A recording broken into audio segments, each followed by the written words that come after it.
안녕하세요. 자, 오늘부터는 문제풀이입니다.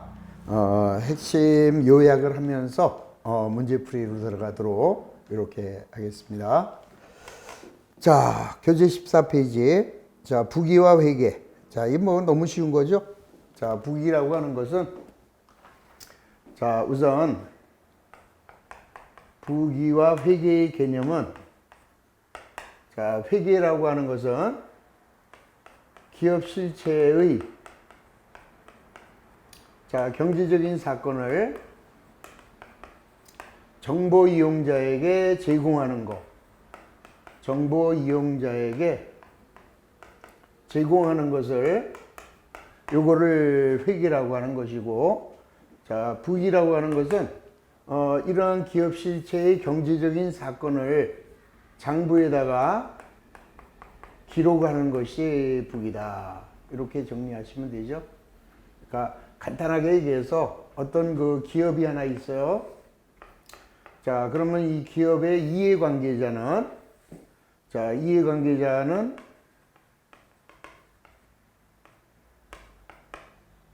자, 투자자나 채권자,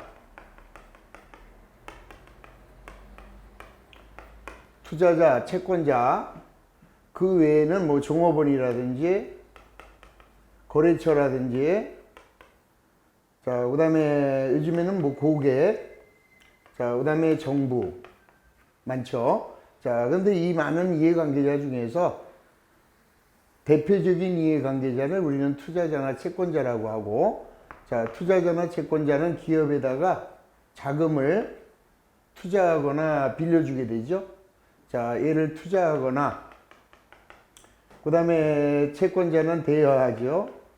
그러면 기업은 이들에게 기업 실체와 관련하여 합리적인 의사결정을 할 수 있는 의사결정에 관한 정보, 의사결정에 관한 정보를 제공을 해줘야 되는 거죠.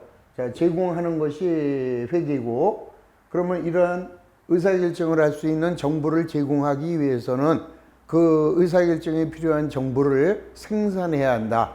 자, 그 생산해서 노트에다가 기록하는 거, 요거를 우리는 부기다. 간단하게 정리하시면 돼요. 그래서 부기는 회계 정보를 생산하는 측면이고, 회계는 정보 이용자가 합리적인 의사결정을 할 수 있도록 유용한 정보를 제공하는 과정을 우리는 회계라고 한다. 자, 회계를 분류합니다. 재무회계와 관리회계로 분류하고, 자, 그 다음에 이제 회계기간. 자, 기업이 회계정보 이용자에게 일정한 기간마다 재무제표를 작성하여 보고하기 위하여 인위적으로 설정한 기간적 개념이 바로 회계기간이 되겠죠. 자, 회계기간은 이제 1년을 기준으로 하죠. 1년을 초과할 수는 없다. 그것만 뭐 이해하시면 됩니다. 자, 그 다음에 맨 마지막 회계의 단위. 자, 기업의 재산 상태의 증감 변화를 기록하는 장소적인 범위. 자, 요거를 우리는 회계 단위다. 이건 너무나 쉬운 것들이죠. 자, 그 다음에 넘어갑니다. 넘어가고, 자, 15페이지로 가시면, 자, 먼저 일반적으로 인정된 회계 원칙. 자, 우리는 뭐야? 이 두 가지가 있죠. 한국 회계 기준이라는 것이 있고, 그 다음에 한국 재택 국제회계 기준이 있죠. 자, 우리나라 한국 회계 기준. 자, 그 다음에 이제 IFRS라고 해서, 자, 우리나라가 채택한 국제회계 기준. 자, 이거는 이제 우리 일반적으로 국제회계 기준은, 자, 반드시 상장 기업은 반드시 국제회계 기준에 의거해서 재무제표를 작성해야 되고, 자, 비상장 기업이라면, 자, 비상장 기업은 이 한국회계 기준을 따라가면 되는 거죠. 자, 상장 기업은 국제회계 기준으로, 뭐 금융기관이나, 자, 그 다음에 보험회사도, 자, 국제회계 기준을 따라갑니다. 다만 비상장 기업에서도 나는 그냥 국제회계 기준으로 가겠다. 그러면은 이것도 선택하면 비상장 기업도 자기가 국제회계 기준에 의해서 하겠다라고 하면은 해도 관계 없다라는 거. 자, 절대 안 된다가 아니죠. 자, 그 개념만 이해하시면 됩니다. 자, 그게 이제 15페이지. 자, 중간에 있는 기업회계 기준에 상장 기업은 무조건 한국채택 국제회계 기준이고, 자, 비상장 기업에서는 원하면 한국채택 국제회계 기준을 따라갈 수 있고, 원하지 않으면은 자, 일반 우리나라 한국회계 기준으로 따라가면 된다. 자, 일반적으로 인정된 회계 기준은 회계 행위를 할 때 준수해야 할 지침이며 회계 실무를 끌어갈 지도 원리. 요게 이제 회계 기준이죠. 그냥 뭐 국제 회계 기준이든 한국 회계 기준이든 이 회계 기준이라는 것은 자, 반드시 지켜야 할 규범이다. 이렇게 생각하시면 됩니다. 자, 그다음에 일반적으로 인정된 회계 기준은 보편 타당성을 가지고 있고, 자, 여러 가지 이해관계자가 있죠. 다수의 이해관계자들의 이해조정적 성격을 가지고 있다. 자, 그다음에 이러한 회계 기준은 수시로 개정될 수 있다. 기업의 환경에 따라서 가변성을 가지고 있다. 절대 불변이다 그러면 틀리는 지문이죠. 자, 그다음에 이제 정치적 과정의 산물이다. 서로 이제 타협을 해야 되잖아요. 따라서 정치적 과정의 산물이다. 이렇게 이야기합니다. 자, 뭐 딴 건 뭐 별로 필요한 거 없고요. 자, 그다음에 이제 우리 회계 기준은 원칙주의죠. 자, 따라서 회계 기준을 제정한 취지와 원칙을 중시해서 회계 기준을 해석하는 방식으로 회계 기준에 따르는 이 원칙적인 사항만 규정하고 있죠. 따라서 이제 회계 전문가들의 도움을 많이 받아야 된다. 자, 그다음에 이제 규칙주의라고 하는 것은 회계 기준에 대한 모든 상황을 규정하고 있어요. 따라서 회계 전문자의 그 판단이 최소화되겠죠. 자, 그런 규정이다라고 이해하시면 됩니다. 자, 그다음에 회계 감사. 자, 감사 의견은 요거는 네 가지만 기억하시면 되죠. 자, 적정 의견하고 그다음에 한정 의견. 자, 그다음에 부적정 의견. 그다음에 의견 거절. 자, 요거는 이제 충분한 개념만 이해하시면 돼요. 자, 이 기업이 제공하는 회계 정보가 자, 우리 한국채택 국제회계 기준이나 한국회계 기준에 의거해서 제대로 작성했을 때 그때 이제 회계감사에는 적정 의견을 제시할 수 있고 그다음에 한정 의견은 대체적으로 다 한국회계 기준을 적용했는데 일부 사항이 좀 약간 좀 못 따라간 거죠. 그래서 일부 사항을 제외하고는 대부분이 한국회계 기준 또는 국제회계 기준에 의거해서 작성됐을 때 의사 표현하는 방법이 한정 의견이다. 그 다음에 이제 부적정 의견이라고 하는 것은 기업이 제공하는 재무제표가 국제회계 기준에 많은 위배가 되어 있는 거죠. 그럴 때 부적정하다라는 의견을 제시합니다. 자, 마지막 의견 거절은 요거는 요것만 좀 기억하시면 돼요. 회계감사인의 감사 범위에 제한이 있었다라고 할 때는 자, 자기의 의견을 제시할 수가 없는 거죠. 자, 이럴 때는 의견 거절. 요 네 가지 사항만 순차적으로 자, 1번이 가장 잘했다. 한두 개 빼고는 괜찮다. 자, 대체적으로 좀 잘못됐다. 요거는 이제 감사 의견을 제시하기에는 여러 가지 제한이 많았다. 요 순차적으로만 기억하시면 한 문제 정도 쉽게 답을 찾을 수가 있습니다. 자, 그래서 이제 거기에 감사 의견에 대한 내용 나와 있고, 자, 그 다음에는 이 회계 정보 맨 밑으로 내려가셔서 뭐 딴 거는 뭐 별로 중요한 거 없죠. 자, 지금 재무상태 정보의 요소, 자산이나 부채, 자본. 자, 요거는 뭐 너무 쉬운 거니까 뭐 간단하게 정리한다면, 자, 자산이라고 하는 것은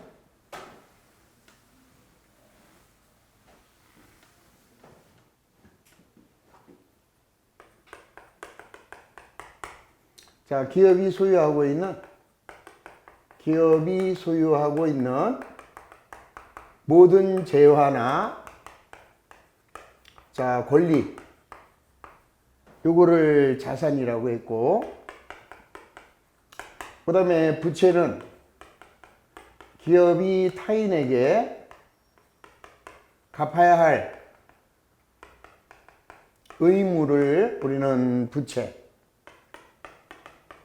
자, 자본 그러면은 기업의 자산에서 부채를 차감한 기업의 순재산. 자, 여기 이제 자본의 개념이죠. 그래서 요거는 자산, 부채, 자본을 가지고 우리는 뭐를 만들어요? 재무상태표라는 걸 작성하게 되는데, 자, 그러면 재무상태표는 차변에는 자산을, 자, 대변에는 부채와 자본을 기록하겠죠. 그래서 이걸 가지고 등식을 만들면 자산에서 자, 부채를 차감하면 자본이다. 자, 요거는 이제 자본을 구했어요. 그래서 자본 등식. 그 다음에 자산은 자, 부채에다가 자본을 더한 게 되겠죠. 그래서 얘를 우리는 자산 등식이다. 또는 자, 얘를 이용해서 우리 재무상태표를 작성할 수가 있죠. 그래서 얘를 재무상태표 등식. 자, 이렇게 등식의 이름만 잘 기억하시면 됩니다. 자본을 구할 때 자본 등식, 자산을 구했으니까 자산 등식, 요 표를 가지면 재무상태표를 작성할 수 있기 때문에 재무상태표 등식. 뭐 이거는 뭐 아주 뭐 기본적인 사항이니까 이런 정도는 뭐 충분히 이해하실 수 있을 겁니다. 자, 그 다음에 이제 손익계산서 등식. 자, 손익계산서는 이제 수익과 비용을 말하는 거죠. 그래서 수익이라는 것은 자, 정상적인 경영활동을 통하여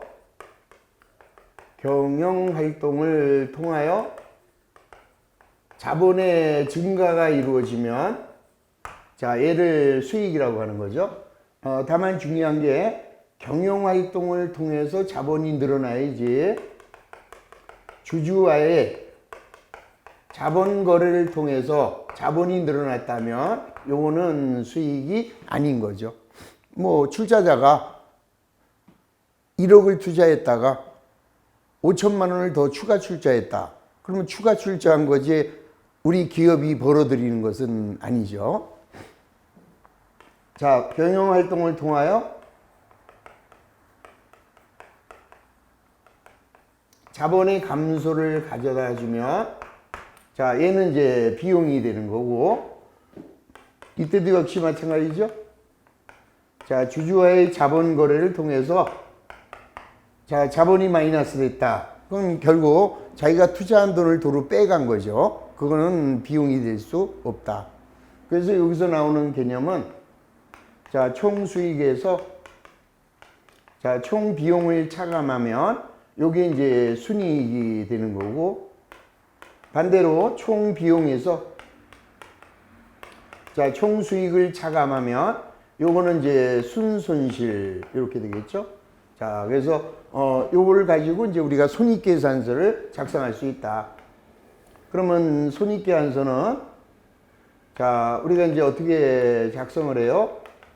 자, 차변에는 비용을, 대변에는 수익을. 그러면은 수익이 비용보다 크면 자, 순이익이 될 것이고, 반대로 비용이 더 크면 자, 순손실이 발생하겠죠. 자, 이런 공식, 요거를 이제 손익계산서 공식 이렇게 이야기를 합니다. 그러면 이제 손익계산서 공식을 뭐 만들어라 그러면은 요거 딱 보시면은 자, 총 비용에다가 순이익을 더하면 요거는 이제 총 수익이 되는 거죠. 그리고 이제 총 비용은 자, 총 수익에다가 자, 순손실을 더한 것이 여기 이제 손익계산서 등식. 그래서 얘는 IS 등식이다. 이렇게 생각하시면 자, 요 몇 가지 공식 틀만 좀 이해하시면은 뭐 어려운 거 없습니다. 자, 그다음에 세 번째 이익을 측정하는 방법 이렇게 얘기했는데 자, 이익을 측정하는 방법은 이제 크게 이 두 가지로 나눌 수 있어요. 하나는 계산법. 그래서 계산법은 자, 다른 말로 자본 유지 접근법이다. 그래서 기말 자본에서 기초 자본을 빼면 요거는 순이익이 되겠죠. 반대로 기초 자본에서 기말 자본을 차감하게 되면 자, 얘는 이제 순손실. 요거를 이제 우리는 계산법이다. 이렇게 얘기를 합니다.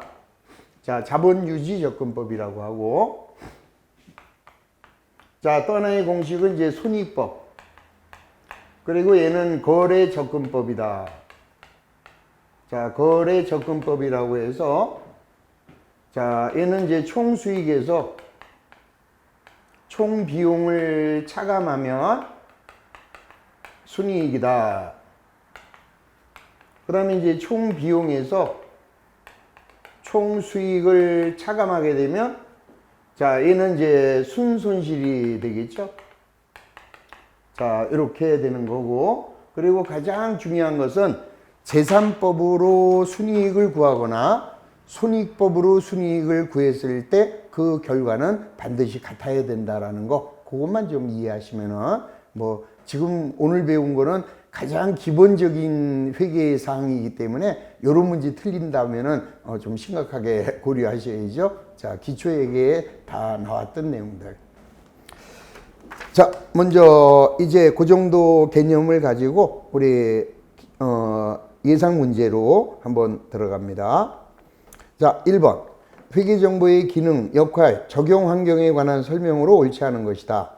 1번. 외부 회계 감사를 통하여 회계정보의 신뢰성이 제고된다. 당연하죠. 높아지는 거죠. 자, 회계정보의 수요자는 기업의 외부 이용자만이 아니라 기업의 내부 이용자도 정보 이용자가 되겠죠. 자, 회계정보는 한정된 경제적 자원이 효율적으로 배분되도록 도와주는 기능을 담당한다. 이게 회계의 순기능이 되는 거죠. 네 번째, 회계감사는 재무제표가 일반적으로 인정된 회계 기준에 따라 적정하게 작성되었는지에 대한 의견 표명, 요거를 목적으로 하는 거죠. 그러니까 회계감사를 하는 이유는 우리 기업이 제공된 재무제표가 정확하게 작성되느냐 이걸 판단하는 것이 아니라 기업이 이 여러 가지 이 작성 방법이 있죠. 그런 회계적인 작성 방법을 우리 한국재택국제회계기준이나 한국회계기준에 의거해서 제대로 작성했는지 그 절차가 제대로 됐는지 그거에 대한 감사 의견을 표명하는 거다. 따라서 4번도 맞는 답이죠. 자, 5번. 모든 기업은 한국재택국제회계기준을 적용해야 한다. 바로 아웃이죠. 뭐예요? 자, 상장기업은 국제회계기준을 따라야 되지만 비상장기업은 한국재택국제회계기준을 꼭 적용할 필요는 없어요. 그냥 한국회계기준으로 작성해도 관계가 없는 거죠. 그래서 5번만 잘못됐습니다. 자, 2번. 회계 및 회계정보 기능에 대한 설명으로 옳지 않은 거. 1번. 회계정보는 정부가 효율적이고 적절한 자원 배분을 위한 정책을 수립하는 데 도움이 된다. 당연하죠. 자, 재무회계는 재무제표라는 일정한 양식으로 보고하지만 관리회계는 이 경영자를 위한 거니까 일정한 형식이 되는 것이 존재하지 않는 거죠. 맞고. 자, 3번. 회계정보는 자본주의 시장 경제체제에서 희소한 경제적 자원이 자본시장을 통해서 효율적으로 배분될 수 있는 그런 기능을 수행한다. 맞고. 자, 주주로부터 수탁한 기업 경영의 성과를 주주들에게 보고한다. 이 회계의 기능에는 자, 이 경영자죠. 경영자는 투자자로부터 기업의 운영을 수탁받았죠. 따라서 수탁 책임에 대한 보고 역할을 수행하는 것도 중요한 회계의 기능이다. 맞는 얘기입니다. 자, 5번. 재무회계는 경제, 경영, 통제 등 다양한 정보를 활용하여 작성이 되지만 관리회계는 일반적으로 인정된 회계 원칙에 따라서 작성이 된다. 잘못됐죠? 자, 재무회계는 반드시 일반적으로 인정된 회계 원칙에 의해서 작성해야 되는 거고 관리회계는 그럴 필요가 없는 거죠. 자, 따라서 5번만 잘못된 것을 찾아낼 수 있습니다. 자, 넘어갑니다. 자, 3번. 재무상태표에 표시되는 정보가 아닌 거. 자, 우리 아까 이 재무상태표에는 뭐가 들어가느냐. 자, 그것만 한번 다시 한번 보시면 먼저 재무상태표에는 자, 재무상태표라는 명칭. 그 다음에 이제 일정 시점이 되는 거죠. 작성일자. 뭐 2020년 1월 1일. 그 다음에 여기 이제 보고기업이 있겠죠. 자, 무슨 회사. 그 다음에 이제 보고 단위. 요게 들어가야죠. 자, 그 다음에 차변에는 자산을. 자, 대변에는 부채와 자본을. 그럼 이제 여기에 안 들어가는 것만 찾으면 되겠네요. 자, 1번. 자, 납입자본. 자, 납입자본은 여기에 표시가 됩니다. 자, 2번. 재고자산의 감모손실. 요거는 어디로 가야 돼요? 요거는 손익계산서로 가야죠. 자, 재고자산의 감모손실은 비용이니까 자, 요 2번은 여기로 오겠죠. 그래서 X. 자, 3번. 기타 포괄손익 누계액. 요거는 자본이죠. 그래서 요거 1번, 그 다음에 3번. 그 다음에 보고기간의 종료일. 요게 보고기간이죠. 자, 그래서 이제 4번. 자, 그 다음에 투자부동산. 요거는 이제 자산이죠. 그래서 2번이 잘못된 것을 바로 확인할 수가 있습니다.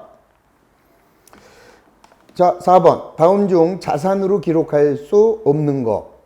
자, 1번. 상품을 판매하고 아직 회수하지 못했대네요. 그러면 상품을 판매하고 아직 회수하지 못했다. 그러면 얘는 외상 매출금이 되는 거죠. 그래서 자산. 자, 두 번째. 외상으로 기계장치를 판매하고 아직 수령하지 못했다. 그러면 기계를 팔았으면 상거래가 아니기 때문에 이때는 미수금으로 기록. 그래서 자산. 3번. 물건을 주문받고 미리 수령한 계약금. 이건 뭐예요? 선수금이죠. 그래서 이번에는 부채. 자, 3번은 선수금. 그래서 요 3번이 틀린 것을 알 수 있죠. 4번. 판매를 목적으로 보유하고 있는 제품이다. 그러면 얘는 자산이죠. 5번. 영업용으로 사용하고 있는 차량 운반구. 자, 이건 뭐 당연히 차량 운반구. 자, 얘는 자산. 자, 그래서 정답은 3번만 정답. 너무 쉽죠?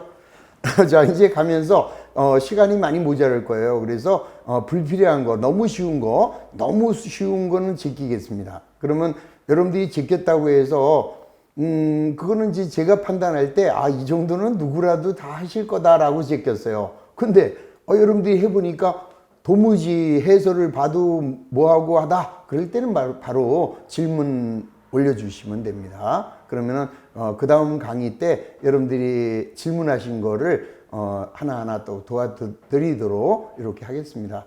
자, 잘 내용 판단하시고. 자, 5번. 재무제표의 구성 요소 중에서 잔여지분이 무슨 소리예요? 자산에서 부채를 차감한 나머지가 자본이잖아요. 따라서 잔여지분에 해당하는 것은 3번 자본이다. 이거 안 해도 되는데 제가 자꾸 높아시면서 혹시라도 하고 설명을 드립니다. 이제 그러다 보면은 나중에 좀 시간이 모자랄 거예요. 그래서 제가 과감하게 제낄 수 있는 거는 제끼도록 하겠습니다. 이해하시기 바랍니다. 자, 6번. 자본을 증가시키는 거래. 자본을 증가시킨다. 그러면 자본을 증가시킨다는 거는 이거 얘기하는 거 아니에요? 자, 경영활동을 통하여 자본이 늘어나는 거, 즉 뭐를 찾으면 돼요? 수익을 찾으면 되네. 그래서 1번 고객에게 용역을 제공하고 수익을 인식했다. 자, 뭐예요? 우리가 용역을 제공하는 기업이에요. 그러면 용역을 제공하면 수익이 발생했죠. 자, 따라서 바로 자본이 늘어난다라는 것을 알 수 있습니다. 1번이 정답. 자, 7번 재무상태표에 관한 설명으로 옳지 않은 거. 1번 재무상태표 1 현재 자산과 투자에 대한 소유주의 지분을 표시합니다. 맞습니다. 재무상태표. 그 다음 2번 일정 시점 기업의 자금 조달 원천인 부채와 자본의 규모를, 자, 부채와 자본의 규모를 나타내는 표가 재무상태표다. 3번 재무상태표 1 현재 기업이 부담하고 있는 모든 채무를 다 적어야죠. 모든 채무를 다 적어야 한다. 4번 매년 이익잉여금이 증가하여 누적하면 이게 너무 쉬운 얘기 아니에요? 자, 그런데 이제 공부를 조금 덜 하신 분들은 잉여금이 뭐야 그러시면 안 되잖아요. 자, 이익잉여금이라고 하는 것은 기업이 영업활동을 통해서 벌어들인 돈, 그거를 이제 이익잉여금으로 보내게 되죠. 그러면 이런 이익잉여금이 매년 늘어난대요. 그러면 이익은 누구 거예요? 주주들 거잖아. 그러면 당연히 주주의 몫은 커져야지. 주주의 몫이 적어진다. 이 말도 안 되는 소리를 써놨죠. 4번이 정답입니다. 자, 재무상태표 1 현재 기업이 보유하고 있는 채권의 현재 가치를 표시하고 있다. 자, 현재 우리 기업이 받아야 할 재산적 가치를 요 차변에서 나타내고 있다. 이런 소리죠. 자, 4번만 정답.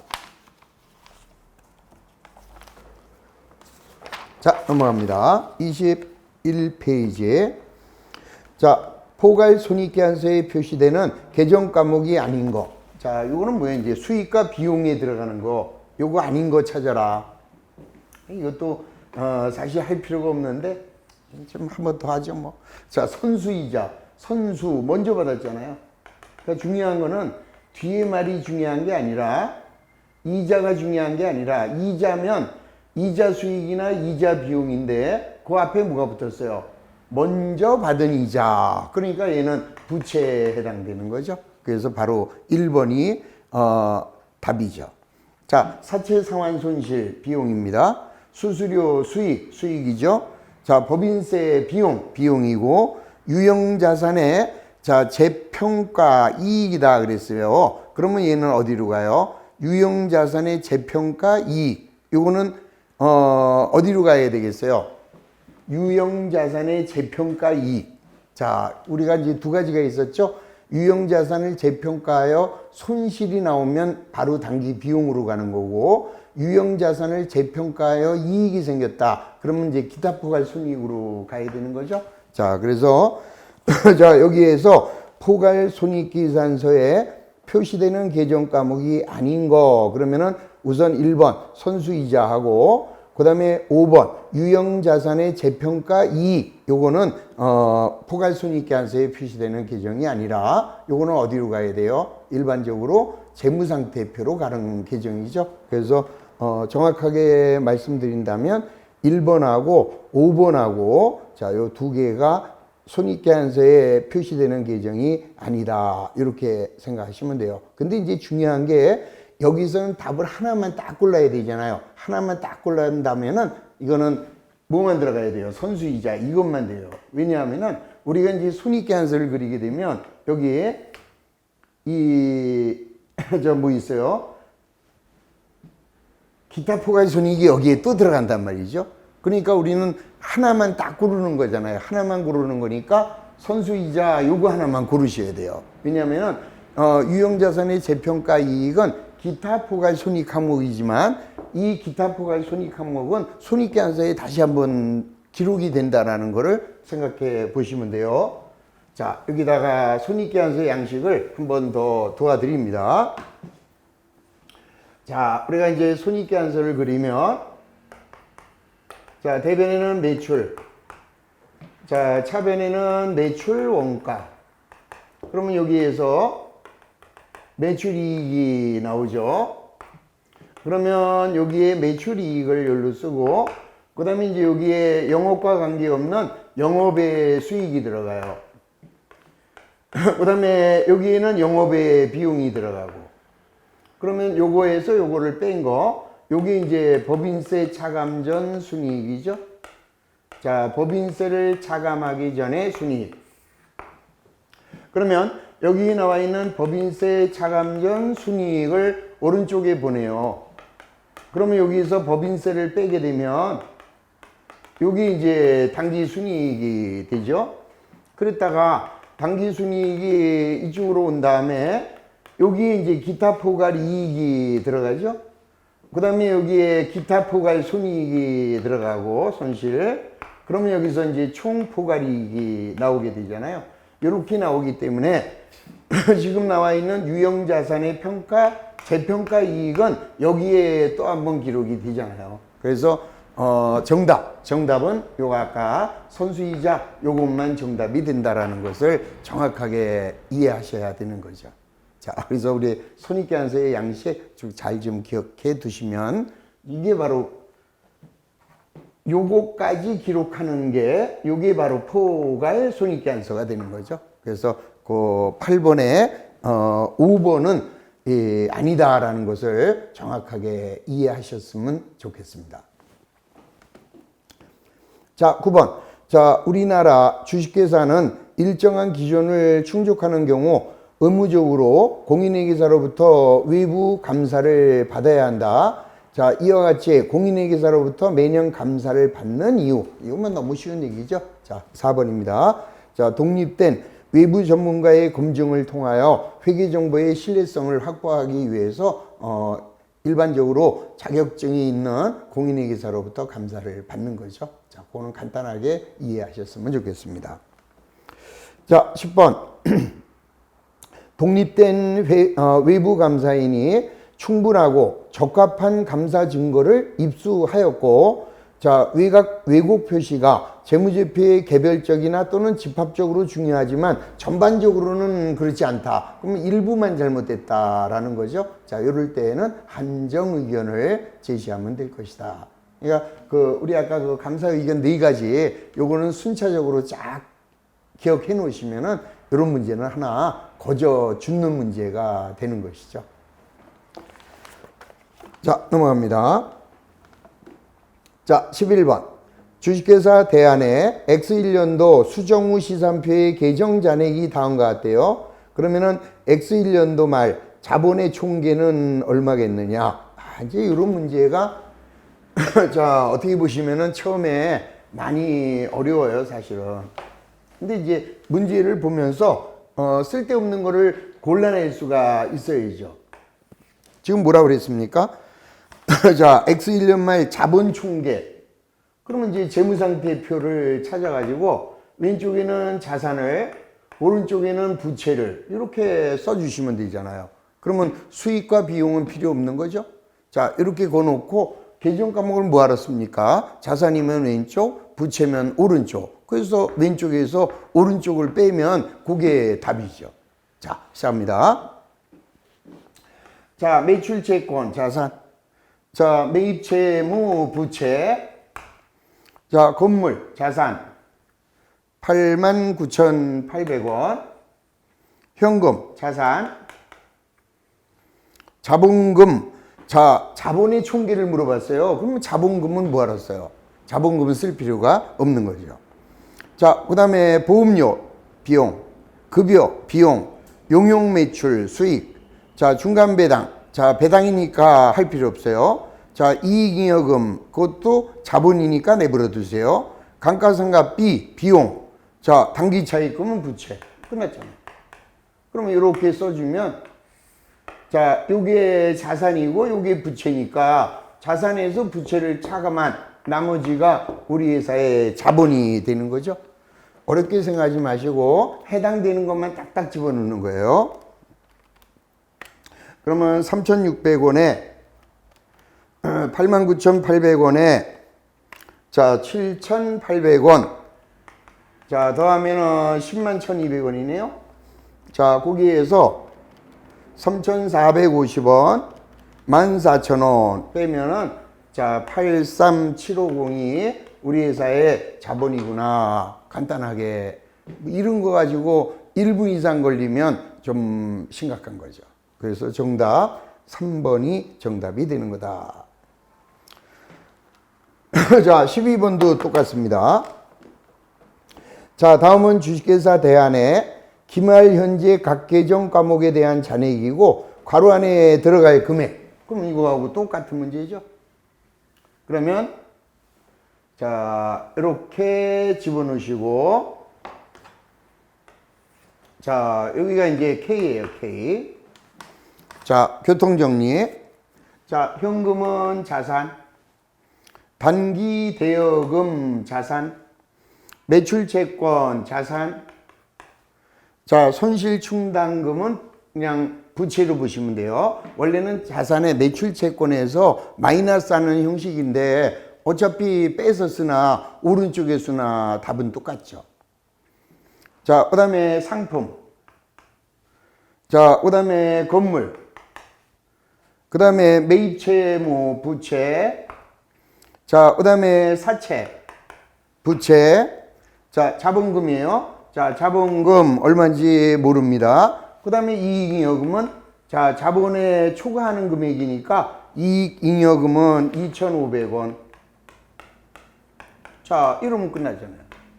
그러면 차변의 자산에서 자, 부채를 빼면은 요게 자본인데 자, 잉여금이 나와 있으니까 나머지 차액만 그대로 기록하시면 되겠죠?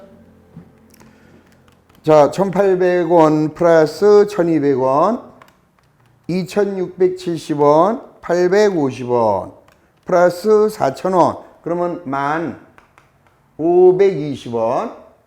자, 거기에서 이제 요거 다 4개만 빼면 돼요. 자, 820원. 그 다음에 1,000원. 그 다음에 2,500원. 그러면 여기가 6,200 딱 나오는 것을 알 수 있죠? 자, 정답은 2번이 정답이 되는 거다. 이런 문제 가볍게 하실 수 있어야 한다. 자, 넘어갑니다. 자, 13번. 자, 다음은 한국의 재무상태표 자료이다. X1년 말 이익잉여금은 얼마겠느냐? 자, 이것도 똑같은 얘기잖아요. 자, 원래 이제 여러분들한테 그냥 하세요 그러려다가 한 번만 더 도와드리겠습니다. 유다가 다 풀지 않겠나? 심각하네요. 아이씨, 참. 이렇게 옵니다. 자, 먼저 현금. 자, 그 다음에 자본금 5만원. 자, 그 다음에 매출채권 15,000원. 자, 이익잉여금은 여기로 오겠죠? 자, 매입채무는 부채. 그 다음에 장기차입금도 부채. 그 다음에 상품, 자산. 자, 그 다음에 주식발행 초과금도 자본이잖아요. 자, 주식발행 초과금은 자본. 끝났어요, 이제. 그러면 더 이상 들어갈 게 없습니다. 그러면 자, 11만 5천 원이네요. 그러면 요게 3만 원, 8만 5천 원이니까 요 이익잉여금은 3만 원만 되겠다. 간단하게 해결이 되는 거죠. 자, 그래서 같은 개념으로 잘 이해해 주시면 되겠습니다. 자, 그 다음에 이제 14번인데요. 자, 14번은 진짜 우리 시험에 그냥 무조건 나오는 문제다. 이렇게 생각을 하세요. 근데, 재수가 좋으면 3단계일 거고, 좀 어렵게 나오면은 4단계죠. 예, 여태까지는 4단계까지가, 이게 옛날에는 3단계가 시험에 나왔는데, 3단계는 너무 쉬워서 안 내요, 요즘에는. 그럼 이제 주로 이제 4단계를 많이 냈는데, 이제는 5단계까지 정확하게 공부하실 수 있어야죠. 그래서 3단계와 4단계, 5단계의 차이점. 자, 지금 이 문제는 이렇게 보시면 돼요. 자, 기본적인 틀은 4단계라고 하고요. 그러면 이게 초의 재무상태표죠. 초의 재무상태표 APK. 그 다음에 이제 이것만 잘 보시면 돼요. 애초에 투자한 자본에 변동이 있느냐, 증자. 그러니까 요거죠, 요거. 그 다음에 감자. 자, 증자나 감자가 있다면 요게 자본이, 요 자본이 요걸로 인해서 바뀌는 거죠. 그러니까 요때 중요한 거는 자, 추가 출자. 자, 그 다음에 유상증자. 유상증자. 그 다음에 요거는 이제 빼간 거죠. 인출. 그 다음에는 뭐예요? 현금 배당. 요런 말이 나오면 그러면 요게 4단계가 되는 거죠. 그래서 요거는 말의 재무상태표. 그 다음에 요거는 IS. 그러면 여기는 A, P, K. 그러니까 여러분들은 자, 추가로 출자했거나 유상증자라는 말이 있으면 4단계가 되는 거예요. 요거 인출 또는 현금 배당 요런 말이 있으면은 그때는 반드시 4단계로 그리시고, 자, 다만 주의할 거, 자, 무상증자, 그 다음에 무상감자, 그 다음에 주식배당. 자, 이거는 전혀 여기에 고려해서는 안 되는 거죠. 그래서 요거 무자 들어간 거, 그 다음에 주자 들어간 거, 요거를 무시하고, 자, 최초에 투자한 자본에 증감 변화가 있을 때 이때는 4단계다. 그러니까 문제를 딱 파악하셔서 얘네들이 없으면 3단계예요. 그리고 쟤네들이 있으면 4단계. 그리고 마지막으로 기타 포괄손익이라는 요 항목이 있다. 그러면 이때는 5단계가 되는 거죠. 이렇게 해서 5단계. 그래서 여기는 포괄손익계산서다. 이렇게 문제를 풀어갈 수 있는 열쇠를 딱 잡으시는 거예요. 그럼 지금 이 문제에 보니까 어이구 중간에 현금 배당이 있고 유상증자가 나와 있네요. 그럼 무조건 이거는 4단계죠. 자, 한번 해보겠습니다. 자, 4단계니까 얘는 필요 없어요. 자, 기초의 자산은 100만원. 그 다음에 기초부채는 70. 그 다음에 현금 배당은 여기죠. 10만원. 그 다음에 유상증자는 여기 50. 그리고 총 비용. 자, 여기가 비용이고 여기가 수익인데, 자, 비용은 100만원. 그 다음에 총 수익은 90. 자, 그리고 이제 물어보는 거는, 자, 얘를 지금 물어보고 있는 거예요. 얘가 얼마냐. 자, 시작합니다. 그러면 자산에서 부채를 빼면 자본. 그럼 얘가 여기로 와야죠. 자, 30만원을 투자했는데 추가로 50만원을 냈네. 80. 자, 거기서 10만원 빼갔네. 그러면 70. 자, 그 다음에는 자, 여기 보니까 비용이 수익보다 많아요. 그러면 당기순 손실이 10만원이 생겼다. 그럼 얘가 뭐예요? 70만원을 가지고 했는데 10만원 손해를 봤다. 그러면 기말의 자본은 60이 됐구나. 바로 쉽게 접근이 가능하죠. 그래서 정답 2번이 정답이 되는 것을 다시 한번요. 3단계, 4단계, 그 다음에 기타 포괄 항목이 있으면은 5단계, 요것만 잘 기억하시고, 혹시 요게 좀 헷갈리시는 분이 있으면은 자, 기본서에 가셔서 제가 요거 자세히 그때 설명을 해드렸으니까 한 번 더 정리하셔서 그리고 여러분들 거로 만드시면 돼요. 진짜 이거는 너무너무 쉬운 겁니다. 보너스 문제. 자, 잠시 쉬었다가 계속 하도록 하겠습니다. 자, 10분간 쉬겠습니다.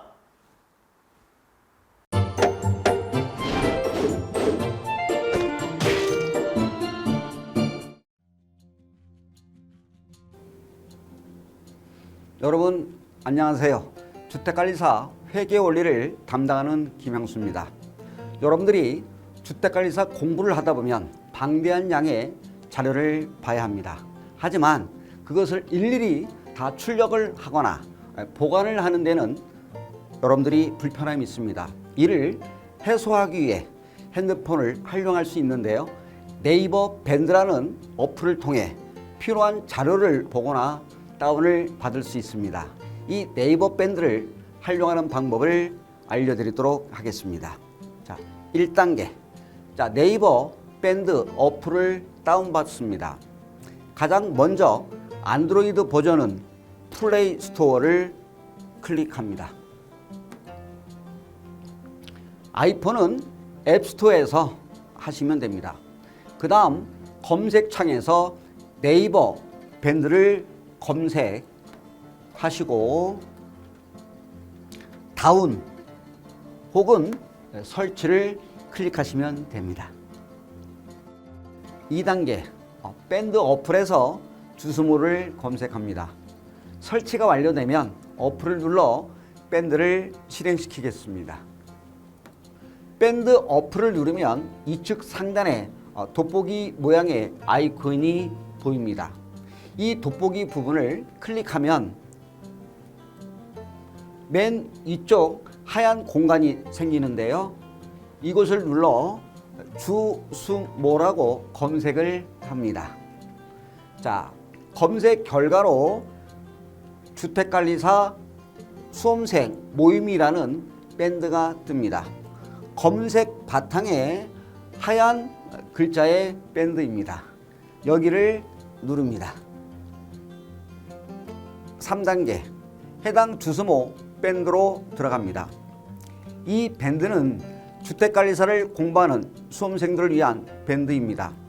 수험생들을 위한 시험 정보나 자료가 업로드되어 있어 공부할 때 활용할 수 있는 밴드입니다.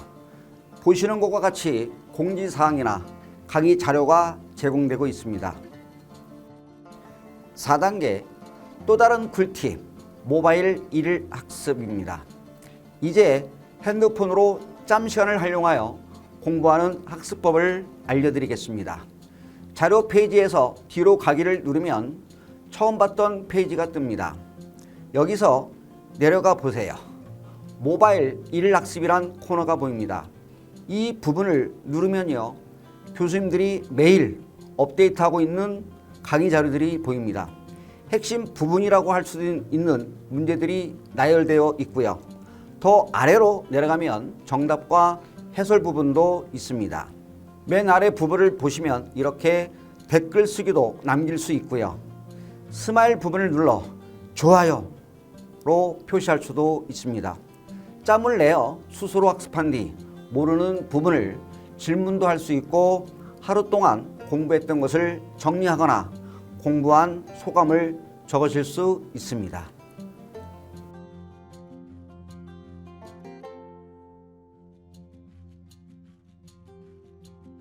자, 여러분 지금까지의 과정과 같이 주스모 밴드 가입 시 매월, 매주, 매일 업데이트되는 다양한 양질의 자료를 접할 수 있습니다. 꼭 가입하셔서 좋은 자료 많이 받으시고 여러분의 합격을 진심으로 기원드립니다. 지금까지 회계원리 김양수였습니다. 여러분 감사합니다.